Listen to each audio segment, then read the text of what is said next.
Kod osiepe mag rawere adek mano teki kendo lalgo chieng' ngeso mokalo boma Isiolo gi jomoko mano monjegi kendo oting'o bunde oso sirikal kuom lal mar wedegi. Kakoro gidwaro mondo miwegi thuolo to ponono ne gin kod ketho ochwal gedo kaluwore gi chike mathurka.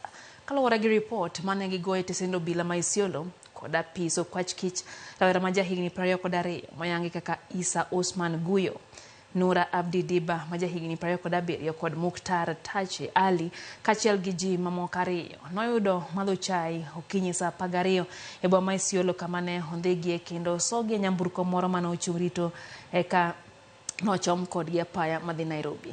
Gitudo sirikal gi wachno ka koro gidwaro mondo mi wegi thuolo. Giwacho ne gisetemo menyo to pok giyudogi. On Saturday, 6th July 2024 in Isiolo town and bundled into 2 black Prados and 1 white Subaru by heavily armed gunmen who are believed to be police officers. We, as the family, request for 3 things from our beloved government.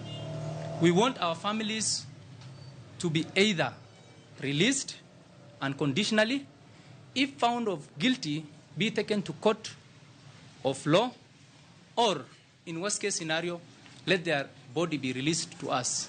The Constitution is clear.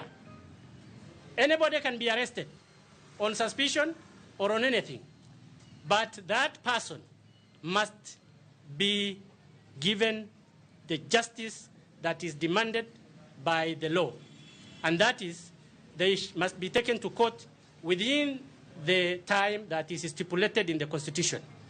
And in this day and age, we will not request, but we will demand the government of Kenya to be responsible, to be answerable to the abduction that happened yesterday.